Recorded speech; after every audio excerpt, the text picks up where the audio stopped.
aí pessoal, tudo bem com vocês? Espero que vocês estejam bem e hoje eu lhes trago uma defesa universal que é ótima para o jogador iniciante que não quer decorar uma tonelada de teoria. Então vamos lá, o que é uma defesa universal? É uma defesa que você pode jogar da mesma maneira contra peão do rei ou contra peão da dama e vai levar a mais ou menos o mesmo tipo de posição, se não exatamente a mesma posição, como vocês vão ver ao longo do vídeo.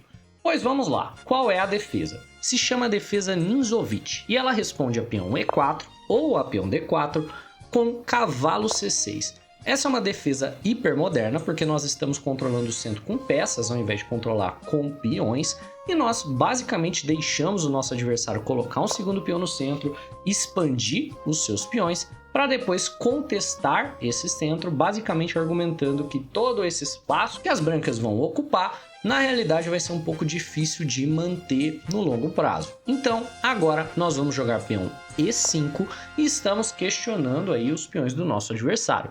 Caso ele queira, ele pode acabar transpondo essa posição para uma posição de jogo escocês com cavalo F3, mas é um lance bem impopular. Geralmente o nosso adversário vai ou avançar o peão ou capturá-lo, e são essas as linhas nas quais nós vamos focar. Se ele avança esse peão, que vai ser o lance que ele vai jogar em 99% dos casos, você retorna o cavalo para a casa de E7 com o objetivo de roteá-lo aqui para a casa de G6. Então, o nosso adversário tende a jogar peão C4 e depois de cavalo G6, você vê o porquê é que a gente joga dessa maneira. Basicamente, as brancas têm bastante espaço. O computador que gosta muito de espaço gosta da posição das brancas, diz que é uma posição com 0,7 pontos de vantagem para as brancas, mas na realidade, em troca desse espaço, o jogador de brancas já está com algumas fraquezas na posição.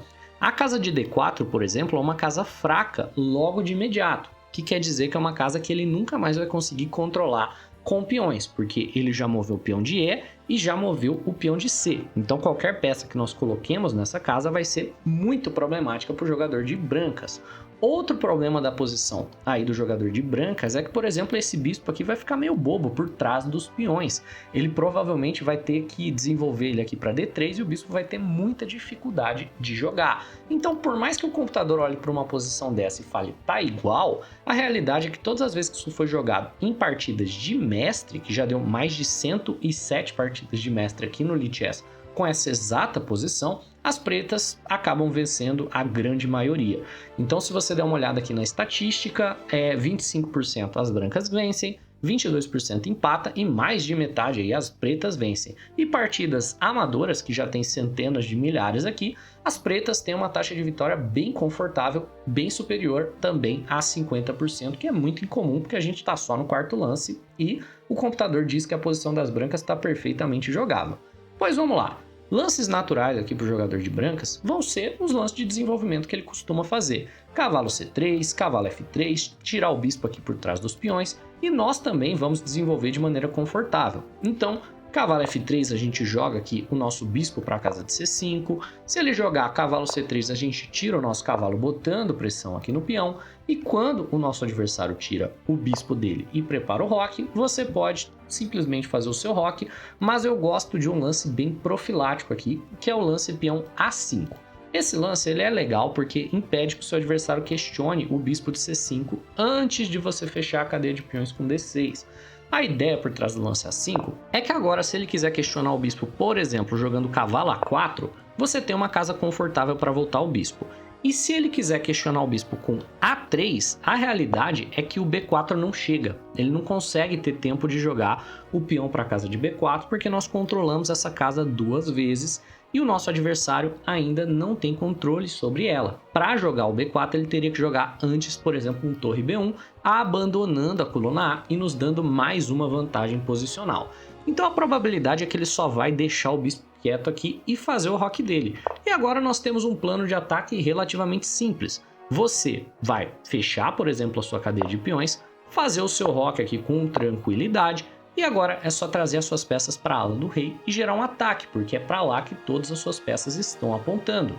Por exemplo, você tem dois cavalos apontando aqui para a ala do rei, prontinhos para pular na direção do seu adversário, para casas bem chatas, você tem um bispo apontando para o rei do seu adversário, um bispo que está prontinho para ser desenvolvido aqui para a casa de G4 também, ativar uma cravada, e você pode trazer a dama. Então vamos dar uma olhada como, por exemplo, você vai desenvolver um ataque. Digamos que o seu adversário joga um lance de desenvolvimento natural, por exemplo, o bispo G5. Aqui você pode questionar o bispo, certo? Como o cavalo controla a casa de recuo do bispo, quando o bispo volta para E3, por exemplo, você pode simplesmente solidificar o seu bispo aqui. Ele acha que capturar é uma ótima ideia porque dobra os seus peões, mas agora, por exemplo, a casa de F4 vai estar relativamente fraca. Então, você pode, por exemplo, plantar um cavalo lá, questionando o bispo do seu adversário. A tendência aqui é que ele vá retornar o bispo, você traz o seu outro cavalo para a casa de H5, posteriormente traz a sua dama e bota pressão com tranquilidade na posição do seu adversário. Se a gente for fazer uma avaliação aqui, o computador ainda acha que está igual, mas essa é uma posição onde as pretas têm um plano bem claro. O jogador de brancas aqui precisaria perceber o que a gente está fazendo e mover o rei de maneira profilática. E as brancas, na realidade, não estão ameaçando nada, certo? As brancas estão ocupando aqui uma casa fraca, jogaram relativamente bem e a posição aqui é tranquila para o jogador de pretas, tá certo? O nosso plano de ataque é relativamente simples. Colocar um cavalo aqui na casa de F4 vai ser um tanto quanto essencial para nós construirmos o nosso ataque. Por consequência, caso o adversário não troque o bispo, não jogue bispo G5, não volte o bispo E3, não ofereça uma troca, ele vai capturar na hora que a gente colocar um cavalo em F4. Então, por exemplo, se ele jogar algo como, digamos, peão H3, um lance aqui meio passivo, mas que o pessoal joga para poder lidar com a cravada. E você jogar o seu cavalo para a casa de F4, ele vai capturar na hora e basicamente ele neutralizou boa parte do seu ataque.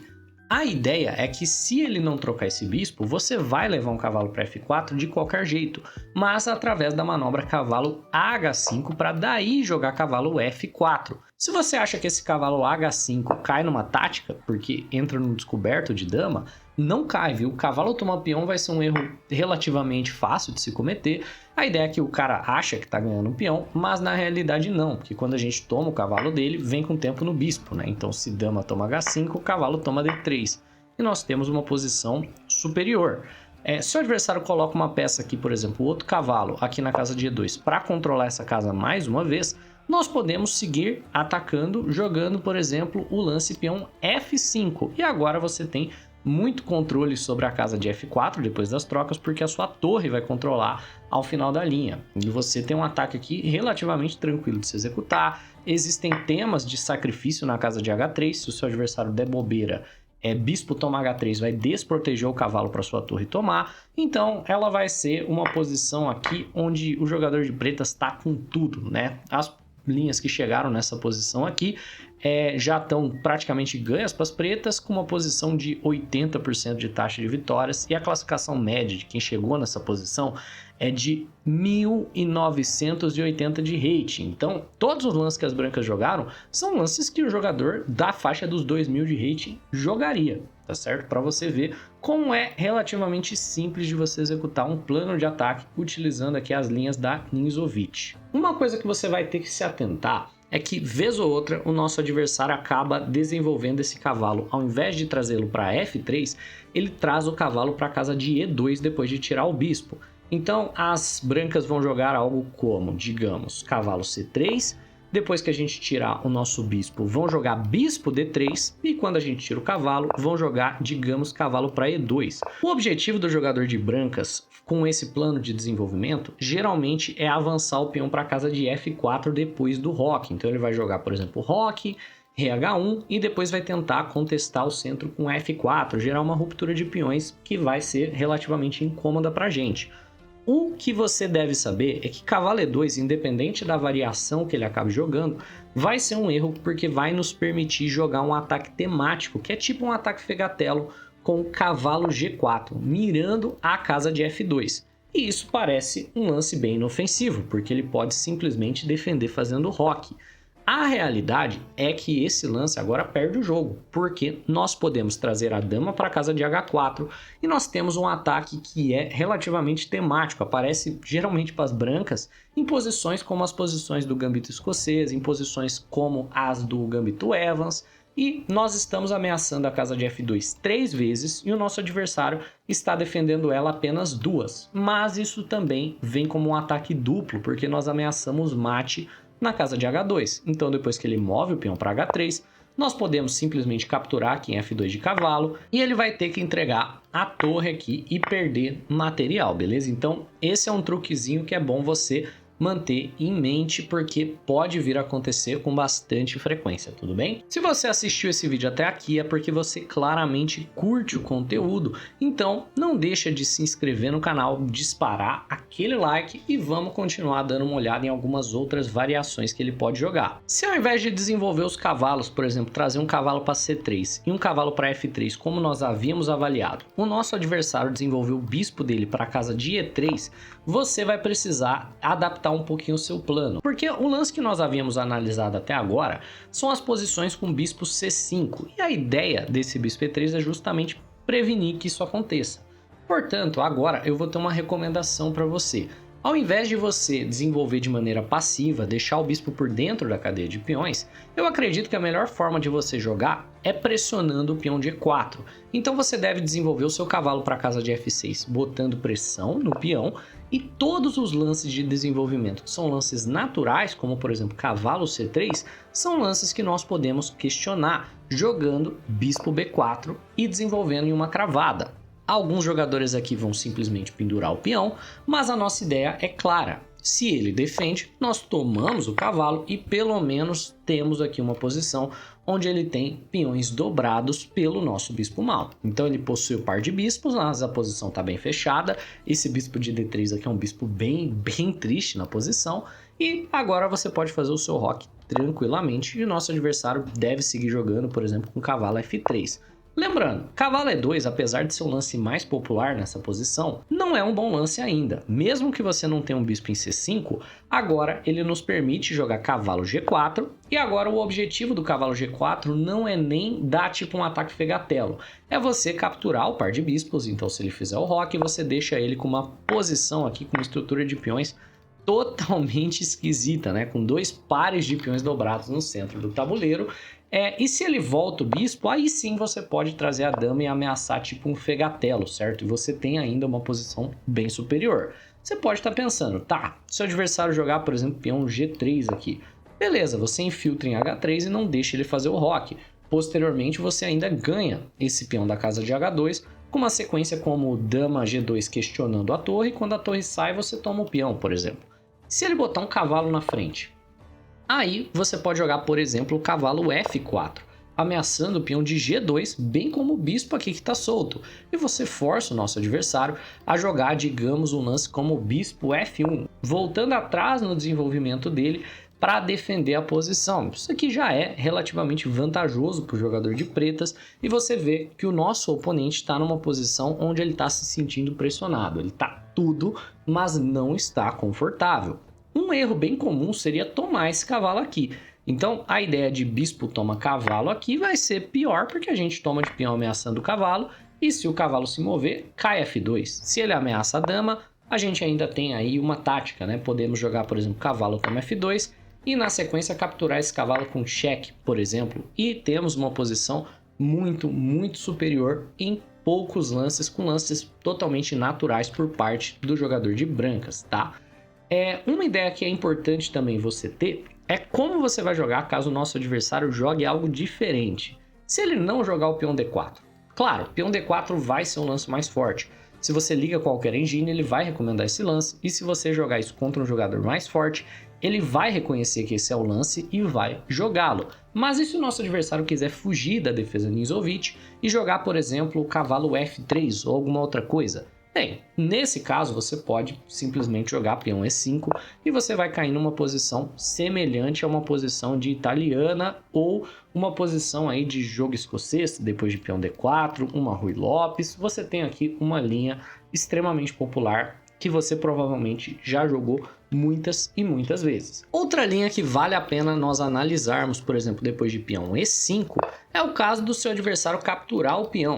não tem problema, você retoma de cavalo, e aqui isso pode ir a um final de jogo bem rápido, por exemplo, cavalo F3, nesse caso você toma o cavalo, e depois que ele retoma de dama, você joga dama F6 para trocar damas, por exemplo, isso vai a um final de jogo um tanto quanto empatativo, é um final bem igual, ninguém tem qualquer tipo de assimetria na posição, ninguém está jogando com peões dobrados, ninguém está jogando com casa fraca, então a probabilidade é que isso daqui vá empatar, caso seja jogado com perfeição, ou o seu adversário vai jogar um lance mais ambicioso, que é o lance peão F4, e esse lance aqui já declara que essa posição vai terminar em xeque-mate, empate não vai.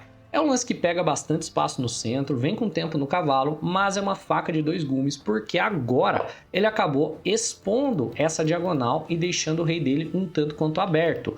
Portanto, quando o seu adversário desenvolve, você pode jogar o lance bispo C5, que vai dificultar bastante o roque do seu oponente. A probabilidade é que ele vá ter que jogar algo como dama E2 e jogar bispo E3 para avisar uma troca de bispos. Mas quando ele fizer isso, você já vai ter rocado há tempos e provavelmente alguma coisa no centro pode acabar caindo caso seu adversário não jogue de maneira perfeita. Por exemplo, se a gente seguir pelos lances mais jogados, seu adversário vai jogar algo como cavalo C3 ou se não bispo C4, mas a ordem não importa muito. Você joga peão D6, ele tira o bispo para casa de C4, cavalo F6 bota pressão no peão de E4 e normalmente o nosso adversário adoraria fazer o roque, mas ele não pode. Portanto, o lance mais jogado aqui é o lance dama E2, defende o peão e prepara uma troca de bispos. Agora, por exemplo, você pode simplesmente fazer o seu roque com tranquilidade. Quando ele trouxer o bispo para E3, ele desdefende o peão e você começa a gerar problemas, jogando, por exemplo, o bispo B4. Agora o peão está sendo atacado, mas não está mais sendo defendido porque você tem uma cravada. Então o seu adversário, digamos, vai ter que voltar o bispo dele para a casa de D2. E aí você gera mais ameaças, por exemplo, com torre E8. E essa é uma posição relativamente tranquila de você jogar, de você construir planos. O rei do seu adversário está no centro, ele tem mais espaço do que você, mas você está contra-atacando, gerando problemas aqui para a posição do seu adversário. E você vê como uma posição como essa pode ser jogada com uma certa tranquilidade. É relativamente fácil de se encontrar os planos. Você ataca, o seu adversário defende e a vida segue. Então, a ideia vai ser mais ou menos essa em qualquer uma das linhas, tá certo? Eu espero que vocês tenham curtido esse vídeo, eu espero que você tenha aprendido algo de novo. Eu vou ficando por aqui. Um abraço e até a próxima.